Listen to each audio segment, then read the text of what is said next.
आज class 9th को देने वाला हूँ 30 डेज प्लानर का चैलेंज, यानी डे 1 से डे 30 तक आपको क्या क्या करना है, कैसे करना है, उसके सीक्रेट रोड मैप की 30 डेज स्ट्रैटेजी जिसे टॉपर्स फॉलो करते हैं और 95% मार्क्स बहुत ही आसानी से स्कोर कर लेते हैं। अगर आपने 30 डेज के इस सीक्रेट प्लानर को फॉलो कर लिया तो वो बच्चा भी 99% लोगों को पीछे छोड़कर टॉपर बन सकता है जिसने अभी तक पढ़ाई सही से शुरू भी नहीं की। आपके दिमाग में हमेशा एक डाउट रहता है ना कि भैया टॉपर कैसे पढ़ता है। 95% वाले स्टूडेंट लास्ट 1 मंथ में ऐसा क्या अलग करते हैं? यार ट्रुथ इज सिंपल, टॉपर भी उतनी ही मेहनत करता है जितनी आप करते हो, बस उसकी डायरेक्शन परफेक्ट होती है। और इस वीडियो के अंत तक आपके पास वो डायरेक्शन, वो रोड मैप और वो सीक्रेट फॉर्मूला होने वाला है जिससे आप क्लास 9th को अगले 30 डेज में कंप्लीट प्लान के साथ खत्म कर पाओगे। यारा ये वीडियो कोई मोटिवेशनल स्पीच नहीं है, ये आपके नेक्स्ट 30 डेज का रोड मैप है जो अगर फॉलो कर लिया तो मैथ, साइंस, एसएसटी आपके पॉकेट में और confidence sky high. Welcome to Satyam Gupta class 9th and 10th। आप बस वीडियो को लाइक करके कुछ भी प्यारा सा कमेंट कर दो और कमेंट बॉक्स को खिसका कर वीडियो को हाइप भी कर दो।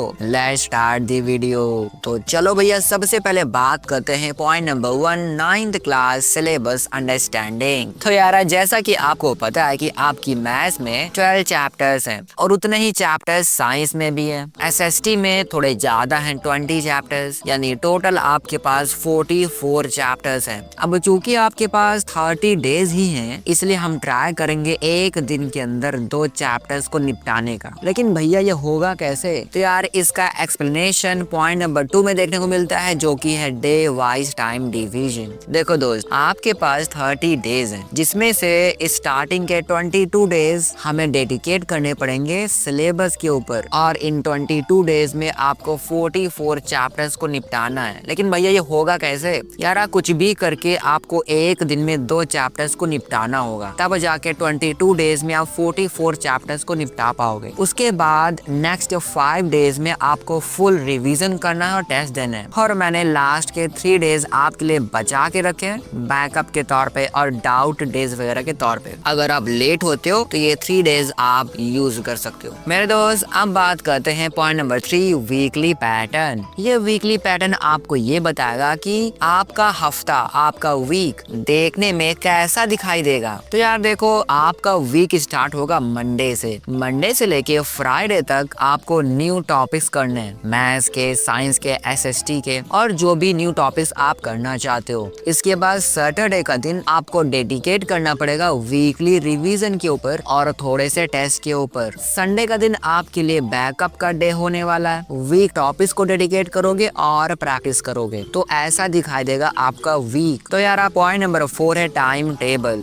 जहाँ पर आपको डेली 5 घंटे की पढ़ाई करनी ही पड़ेगी। अब बहुत लोग ये कहते हैं कि यार अभी से बस 1 मंथ का टाइम बचा हुआ है, अब से आपको 10 घंटे, 12 घंटे और 15-15 घंटे की पढ़ाई करनी चाहिए। हाँ, अगर आप पढ़ाई कर सकते हो 12-12 घंटे हर रोज तो आप जरूर कर सकते हो, लेकिन मैं आपसे 12 घंटे नहीं मांग रहा, सिर्फ 5 घंटे मांग रहा हूँ। यानी आपको हर रोज कम से कम 5 घंटे की पढ़ाई तो करनी ही पड़ेगी और आपको इन 5 आवर्स को हवा में नहीं देने। बहुत ही स्मार्टली आपको इन 5 आवर्स को डिवाइड करना है 3 फेजेस में। अगर आपने इन 5 आवर्स को बहुत ही रैंडमली यूज किया तो ये 5 आवर्स निकल भी जाएंगे, आपको पता ही नहीं चलेगा। लेकिन अगर आपने इन 5 आवर्स को बहुत ही स्मार्टली फेज वाइज डिवाइड कर दिया और उसे फॉलो किया सही से, तो टाइम बीतने के बाद आपके हाथ में वो काम होगा जो आपने इन 5 आवर्स में किया होगा। तो फेज नंबर 1 होने वाला है लर्निंग फेज, और इस लर्निंग फेज को आपको 2 आवर्स डेडिकेट करने हैं। लर्निंग का काम आप क्वालिटी 1 शॉट लेक्चर से कर सकते हो, एनसीईआरटी से कर सकते हो और नोट्स से कर सकते हो। फेज नंबर 2 होगा प्रैक्टिस के ऊपर, और ये वाला फेज बहुत सारे लोग इग्नोर ही कर देते हैं, लेकिन आप ऐसा मत करना। प्रैक्टिस के ऊपर 2 घंटे तो देने ही हैं और ये फेज नंबर 2 है। प्रैक्टिस का काम आप क्वेश्चन बैंक से कर सकते हो, सैंपल पेपर्स और पीवाईक्यूज। अगर किसी ने लर्निंग का फेज और प्रैक्टिस का फेज कंप्लीट कर लिया उसके बाद तो वो रिवीजन को तो भूल ही जाते हैं, लेकिन आप ऐसा मत करना। फेज नंबर 3 आपको डेडिकेट करना पड़ेगा रिवीजन के ऊपर, जिसे मिनिमम 1 घंटे तो देने ही है। रिवीजन का काम आपको शॉर्ट नोट से करना है, लॉन्ग नोट्स और जो भी आपके पास है उससे आप रिवाइज कर सकते हो, लेकिन टाइमर लगा लेना, 1 घंटे से कम नहीं होना चाहिए। चलो भैया अब बात करते हैं पॉइंट नंबर 5 जो सबसे ज्यादा इंपॉर्टेंट है, क्लास 9 30 डेज प्लानर चैलेंज, जिसमें वीक 1 होने वाला है डे 1 से लेके डे 7 तक। देखो भैया टाइम बहुत ही कम है, चैप्टर्स बहुत ही ज्यादा है, तो एक एक दिन में हम 2-2 चैप्टर्स निपटाएंगे, वो भी अलग अलग सब्जेक्ट के। मैंने बहुत ही अच्छे से सजाया है ताकि 30 डेज में ही सारे चैप्टर्स भी हो जाए, सारे टेस्ट भी हो जाए, रिवीजन भी हो जाए, डाउट क्लियर भी हो जाए, वीक टॉपिक भी फिक्स हो जाए। तो सब कुछ मैंने सजा दिया है इन 30 डेज में। तो चलो अब स्टार्ट करते हैं। तो डे 1 पे आपको करना है मैथ्स, और यहाँ से आप उठा सकते हो नंबर सिस्टम चैप्टर को। डे 1 पे अगेन से साइंस उठानी है, और यहाँ पे आपको करना है मैटर इन आवर सराउंडिंग्स, यानी डे 1 के साथ आपने मैथ्स का एक चैप्टर निपटा दिया और साइंस का भी एक चैप्टर निपटा दिया है। अगर बात करें डे 2 का, तो यहाँ पे आपको उठानी है हिस्ट्री, और इसका चैप्टर होने वाला है द फ्रेंच रिवॉल्यूशन। डे 2 पर आपको अगेन से मैथ्स उठानी है, जिसके अंदर आपको करना है पॉलिनोमियल्स। डे 3 पर आपको उठाना है ज्योग्राफी, और चैप्टर है India size and location. Day 3 पर आपको टेस्ट देना है और रिवीजन करना है। अभी तक आपने जो भी पढ़ा है उसका टेस्ट और रिवीजन रेगुलरली करते रहना है। मैंने ऐसे ही डिजाइन किया ताकि 4-5 चैप्टर करने के बाद आप टेस्ट दो और रिवीजन करो। डे 4 पर आपको doubt plus week topic fixing करना है। डे 4 पर अगेन आपको मैथ्स उठानी है, और इसमें आप देख सकते हो linear equation in 2 variables. Day 5 पे आपको साइंस उठानी है, is matter around us pure, और डे 5 पर ही आपको करना है हिस्ट्री का chapter socialism in Europe and the Russian revolution. Day 6 पर आपको उठाना है मैथ्स, और चैप्टर होगा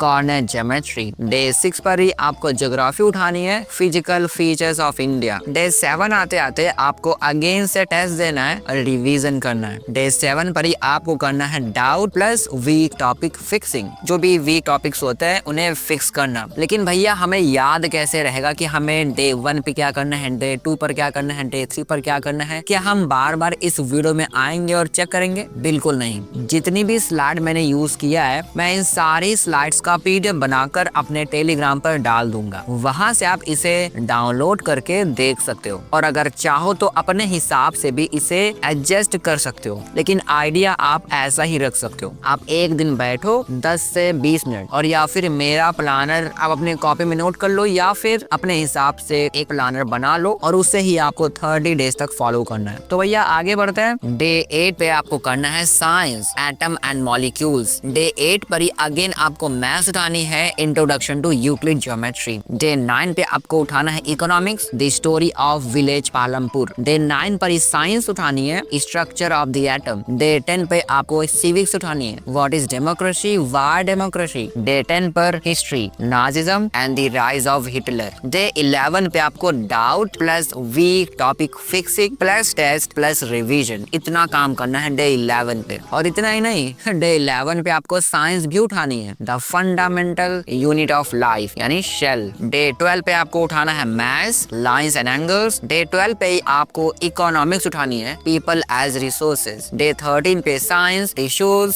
डे 13 पर सिविक्स उठानी है, कॉन्स्टिट्यूशनल डिजाइन। डे 14 पर ज्योग्राफी, जिसका चैप्टर है ड्रेनेज। और डे 14 पर doubt plus week topic fixing plus test plus revision, यानी काफी सारा काम डे 14 पर है आपके लिए। डे 15 में मैथ्स उठाना है, ट्रायंगल्स। डे 15 में साइंस, मोशन। डे 16 पे history, forest society and colonialism. Day 16 पे मैथमेटिक्स, क्वाड्रिलेटरल्स। डे 17 पे आपको करना है ज्योग्राफी, क्लाइमेट। डे 17 पे ही आपको टेस्ट देना है, रिवीजन करना है। डे 18 पे आपको डाउट क्लियर करने हैं, वीक टॉपिक फिक्सिंग करना है। डे 18 पे ही आपको मैथ्स उठानी है, जिसमें आपको सर्कल चैप्टर करना है। डे 19 पे science, force and laws of motion. Day 19 पे history, pastoralist in the modern world. Day 20 पे आपको उठाना है मैथ्स, हीरोन्स फार्मूला। डे 20 पे again geography, natural, vegetation and wild life. और मेरे दोस्त डे 21 पे आपको उठाना है सिविक्स, और चैप्टर है इलेक्टोरल पॉलिटिक्स। डे 21 पे आपको doubt plus week topic fixing plus test plus revision, यानी काफी सारा काम है डे 21 21 पे। डे 22 पे आपको मैथ्स उठानी है अगेन और चैप्टर है surface areas and volumes. Day 22 पर साइंस करना है और चैप्टर है ग्रेविटेशन। डे 23 पर economics, poverty as a challenge. Day 23 पर ही साइंस है, वर्क एंड एनर्जी। डे 24 पे सिविक्स है, वर्किंग ऑफ इंस्टीट्यूशंस। डे 24 पर again geography, natural vegetation and wild life. मुझे लगता है कि ये चैप्टर मैंने 2 बार लिख दिया है, तो आप इस बात का ध्यान रखना। डे 25 पर doubt plus week topic fixing plus test plus revision. Day 25 पर आपको मैथ्स उठानी है और चैप्टर है स्टैट्स। डे 26 पर साइंस, साउंड। डे 26 पर economics, food security in India. अब बात करते हैं डे 27 का। तो डे 27 पे आपको साइंस उठाना है, improvement in food resources. Day 27 पर ही सिविक्स उठानी है, डेमोक्रेटिक राइट्स। और डे 28 बहुत ही ज्यादा इंपॉर्टेंट है क्योंकि टेस्ट प्लस रिवीजन करने वाले हो। और डे 28 पर ही doubt plus week topic fixing. अब अगर बात करें वीक 4.5 जो कि 29 एंड 30 डे का होने वाला है, तो डे 29 पे आपको फुल मैथ्स का रिवीजन करना है। डे 29 पर ही फुल साइंस का रिवीजन और डे 30 पर full social science revision and day 30 पर final mock test, all subject 3 hours at home. अब आप सबके दिमाग में ये चल रहा होगा कि भैया आपने कौन सा फॉर्मूला लगाया है इस प्लानर के अंदर, तो आप टेंशन मत लो। पॉइंट नंबर 6 में मैं वही बताने वाला हूँ कि मैंने कौन सा प्लानर फॉर्मूला यूज किया है। तो मैंने ट्राई किया है कि वीक 1 में आप 4 चैप्टर मैथ्स के कर लो, 2 चैप्टर साइंस के कर लो और 4 चैप्टर एसएसटी के कर लो। मैंने वीक 2 में ये ट्राई किया है कि आप 2 चैप्टर मैथ्स के कर लो, क्योंकि वीक 1 में आपने 4 कर लिए तो इस बार 2 कर लो। 4 चैप्टर साइंस में कर लो और 6 चैप्टर एसएसटी में कर लो। और मैंने ये ट्राई किया है कि वीक 3 में आप 4 चैप्टर मैथ्स के कर लो, 2 चैप्टर साइंस के और 5 चैप्टर्स एसएसटी के कर लो। और मैंने ट्राई किया कि वीक 4 में 2 चैप्टर मैथ्स, 4 चैप्टर साइंस और 5 चैप्टर एसएसटी के आप कर लो। तो मैंने इस तरीके से आपके वीकली प्लानर के फॉर्मूले को तैयार किया है। हर एक वीक ऐसा दिखाई देगा, कुछ ऐसा दिखाई देगा जैसा कि आप देख सकते हो। मैंने काफी टाइम लिया है इसे तैयार करने में। अगर आप यूज करोगे तो काफी ज्यादा हेल्पफुल रहेगा आपके स्टडीज के लिए। तो इस तरह से हमने पॉइंट नंबर 5 सही से समझ लिया है। अब बात करते हैं पॉइंट नंबर 6 जो कि है मिस्टेक्स का। तो यहाँ पर मैंने वो मिस्टेक्स नोट डाउन किए हैं जो सबसे ज्यादा बच्चे करते हैं। मिस्टेक नंबर 1 ये, ओनली प्लान नो एक्शन। वो सिर्फ और सिर्फ प्लान करते रह जाते हैं, वो एक्शन तो लेते ही नहीं है। आप प्लानिंग तो 100% करते हो लेकिन एक्शन 0 करते हो। अगर आपने 100 और 0 का रेशियो 50-50 में चेंज कर दिया तो मजा आ जाएगा। 50% प्लानिंग करो और 50% एक्शन, यानी एक्शन और प्लानिंग एकदम बराबर के होने चाहिए। प्लानिंग करना अच्छी बात है लेकिन एक्शन ना लेना is not good. Mistake number 2 है लूजिंग कंसिस्टेंसी। अब जैसा कि आपको पता है कि आपके एग्जाम के लिए मुश्किल से 1 महीना बचा हुआ है। अगर अभी भी आप कंसिस्टेंट पढ़ाई नहीं करोगे तो फिर आपके लिए बहुत ही बड़ी प्रॉब्लम हो सकती है। इसलिए ट्राई करो हर रोज कम से कम 5 घंटे तो आप दो ही। अगर हर रोज 5 घंटे दे पाओगे 1 महीने तक लगातार तो आपके बहुत ही अच्छे मार्क्स आ सकते हैं। अगर आपने 0 पढ़ाई की है और अभी से लगातार काम करना शुरू कर दिए बिना रुके बिना थके तो फिर आप आराम से अपने ड्रीम स्कोर को पा सकते हो। मिस्टेक नंबर 3 है लैक ऑफ मोटिवेशन। बहुत सारे बच्चे ओवर थिंकिंग करते हैं कि क्या ये पॉसिबल है अभी से पढ़ाई करके। तो आपको मोटिवेशन से दूर रहना है, सिर्फ और सिर्फ डिसिप्लिन को फॉलो करना है, क्योंकि मोटिवेशन बहुत ही ज्यादा धोखेबाज है। वो आपका साथ बहुत ही जल्दी छोड़ देता है, लेकिन डिसिप्लिन उससे अगर आप लेकर के चलोगे तो पढ़ाई बहुत ही अच्छी कर पाओगे लगातार। आपको मोटिवेशन की ज्यादा चिंता करनी ही नहीं है। कभी तो आपका मोटिवेशन बहुत ही हाई होगा, कभी तो बहुत ही लो होगा, ऊपर नीचे ग्राफ बहुत ही तेजी से जाएगा। इसकी जगह पे आप डिसिप्लिन को जगह दो, क्योंकि वो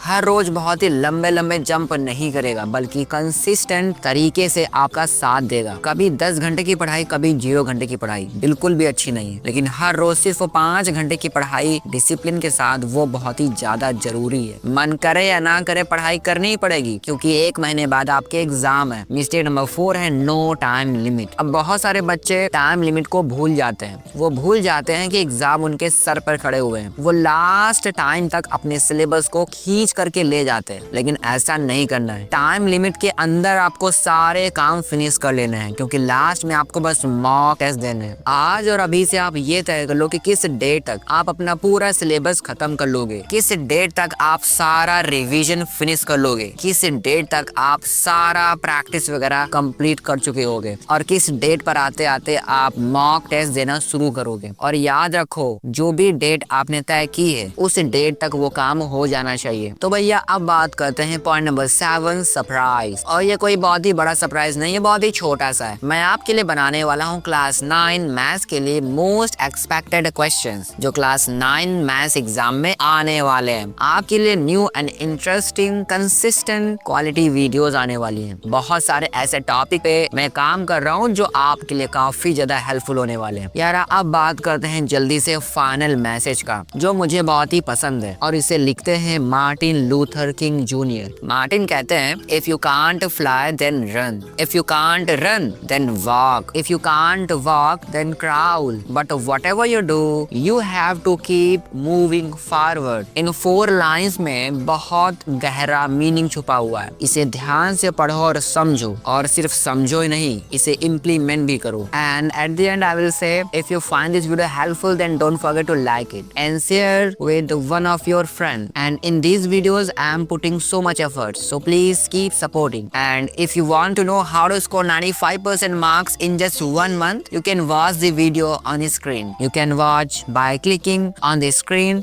I'll meet you in that video. Till then, bye bye bye.